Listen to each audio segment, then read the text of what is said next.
Welcome to the Deep Dive. We're here to cut through the noise, get straight to the insight. That's the plan. And today, we're taking a deep dive, into V-Mart Retail Limited's recent financial journey. And honestly, the headline figure is pretty attention-grabbing, a massive 177% profit growth in their latest quarter. It is a remarkable figure, definitely. And it signals, a very interesting period for V-Mart retail. For anyone maybe not familiar, V-Mart is really India's leading value fashion retailer. Right. They've carved out a niche, bringing affordable, good quality fashion to families, mostly in Tier 2, Tier 3 cities across India. Been doing it since, 2002? Yeah, quite a while now. And they've got that omni-retail presence. Exactly. That focus on accessibility, on value. It's really core to who they are, isn't it? Absolutely. So our mission today really is to unpack their unaudited financials. This is for Q1, the quarter ending June 30th, 2025. We'll dig into the key numbers, look at operational insights, strategic moves, basically what shaped their performance. The goal is to give you, our listener, a clear, comprehensive picture, without getting bogged down in all the jargon. Sounds good. Let's do it. Okay, so let's jump straight into those headline figures then. V-Mart recorded revenue from operations at 885 crore. That's up 13% year on year. Solid growth. It is solid, but like you said, it's the profit metrics where things get, really interesting. Their EBITDA, that's earnings before interest, taxes, depreciation, amortization, came in at 126 crore. Which is up how much? A robust 27% year-on-year increase. And that pushed their EBITDA margin up quite a bit to 14.3% from 12.6% in Q1 last year. Okay, so better operational efficiency there. Definitely signals that, yeah. But the number that really truly stands out is profit after tax, Fanti. Came in at a remarkable 34 crore. That's the massive 177% year-on-year surge we mentioned right at the top. It pushed the PAT margin to 3.8%, just 1.5%, same time last year. So for a value retailer, how does a company pull off such a huge profit jump when the revenue growth is, more moderate, 13%? Yeah, that's the crucial question, isn't it? For a company like V-Mart, seeing profit jump that much more than revenue, it suggests they've been incredibly effective at, cost control for one, operational optimization. Right. It's likely not just about cutting corners randomly. It implies maybe fine-tuning supply chains, perhaps negotiating better terms, even optimizing their product mix, pushing items with better margins maybe. Making more from each sale. Essentially, yeah. They've figured out how to turn a much bigger slice of every rupee earned into actual profit. And that's powerful, especially in India's competitive value fashion space. And you see it elsewhere, too. Their gross profit stayed strong, 3,124 million, margin at 35.3%. So strong. And profit before tax, PBT, that grew an incredible 361% to 429 million. PBT margin hit 4.9%. So yeah, these figures really underscore that improved efficiency story. Okay, so the financial figures, they tell a powerful story about profitability. Yeah. But, that doesn't paint the full picture. How are they connecting with customers on the ground? Good point. For that, we need to look at the operational pulse. Let's start with something critical for any retailer. Same-store sales growth, SSSG. The reported SSG for the quarter was 1% year-on-year. Right. And here's where it gets, like I said, particularly interesting if you want to understand the underlying performance. That 1% might seem a bit low, maybe, but the company also reported a normalized SSSG. Okay, adjusted for something. Exactly. They put it at 5% year-on-year. And the adjustment, it's important, it accounts for Eid falling earlier this year, actually in the previous quarter. Right, the timing shift. Once you factor that calendar shift in, both the V-Mart brand and their Unlimited brand delivered a solid 5% growth on a like-for-like basis. Okay, that makes more sense. It's a great example of, sometimes needing to dig just a little deeper than the headline number in financial reports. SSSG is such a key barometer for retail health, so that 5% shows decent growth from their existing stores. That distinction definitely helps clarify things. And beyond just their existing stores, V-Mart is still expanding strategically. They opened 15 new stores. They also closed, thoughtfully it seems, 2 underperforming ones during the quarter. Right, optimizing the portfolio. Which brings their total footprint now to 510 stores across 27 states and union territories. And they mentioned some specific new spots: Varanasi, Jhansi in UP, Surat in Gujarat, Jakranji in Tamil Nadu.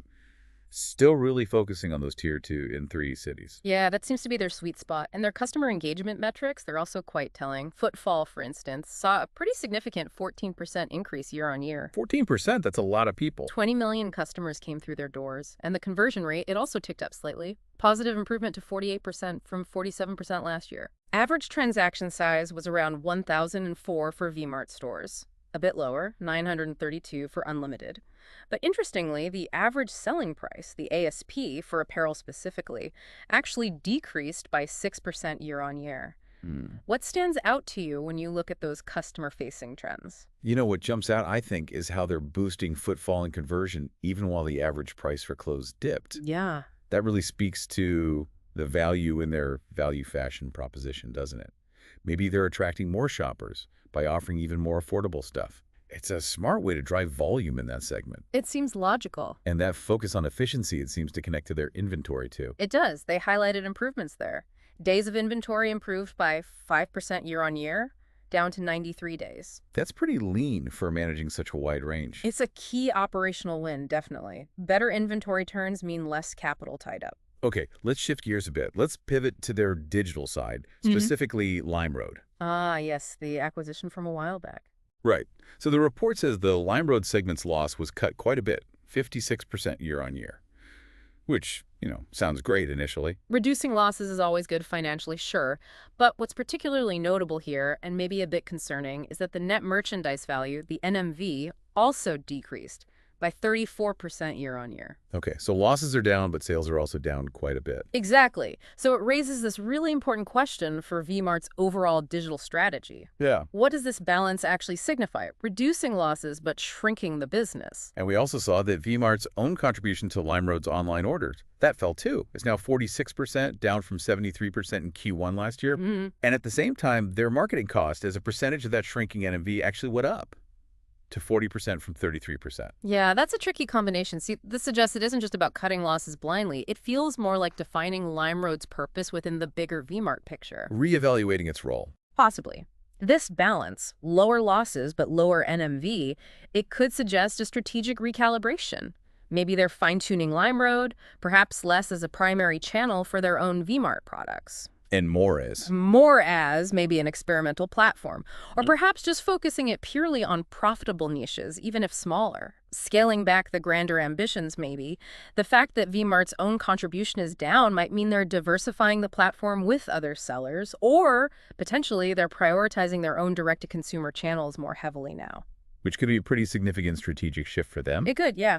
It bears watching. Okay. And to really understand the foundation, supporting all this growth and these shifts, let's look at V-Mart's overall financial health, the strategic foundation. Right, the balance sheet stuff. Yeah. Their paid-up equity share capital saw a big jump.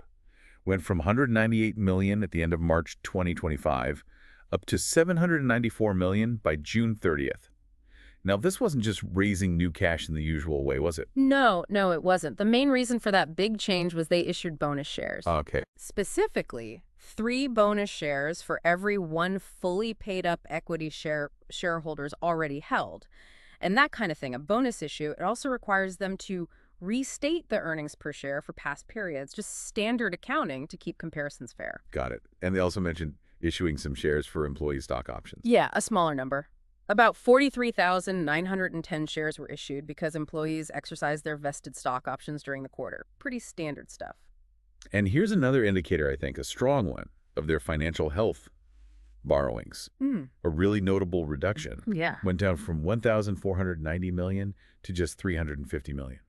That's a huge drop in debt. Wow. Okay. That is significant deleveraging. That's a very positive sign. And you couple that reduction in debt with strong cash flow from operations, that increased too, from about $1.3 billion last year to over $2.1 billion in this quarter. Healthy cash flow. Very healthy. It paints a picture of, good liquidity, strong financial discipline. Their net free cash flow also jumped up to nearly $1.1 billion. That gives them a lot of flexibility for future investment, weathering storms, whatever. Right. And just quickly, for those who like the accounting details, they mentioned reassessing lease term estimates under IND AS 116. The leasing standard. Yeah. It led to an exceptional gain in a prior period, back in March 25, but it impacts how things like EBITDA and PBT are presented now. Right. And the key thing to understand there is this is just standard transparent accounting. It's not unusual. It just shows they're properly reflecting their long-term lease commitments and assets, especially as they manage a big portfolio of stores and reassess those agreements over time. It's about accuracy. Okay, so let's try and connect all these different threads, all these dots. But to zoom out. Yeah. What do these results, this whole picture, tell us about the wider Indian retail market, particularly, value fashion and that Tier 3 city growth story? Well, I think these results really demonstrate V-Mart's resilience Yeah. and their strategic thinking. How so? That strong profit rebound, even with more, let's say, moderate revenue growth, Well, it really suggests their intense focus on operational efficiency, smart cost management, getting the product mix right. It's genuinely paying off.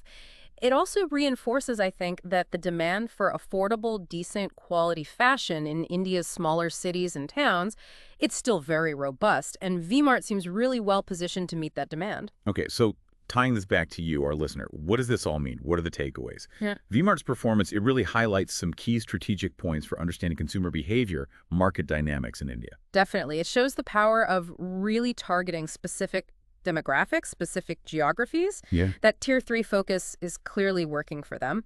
And their, let's call it nuanced approach to omnichannel, including strategically rethinking LimeRoad, it serves as a really fascinating case study. Yeah. Yeah, on how a company can adapt in a really dynamic market, how they navigate things like inflation, changing consumer tastes, maybe through clever inventory control, cost management.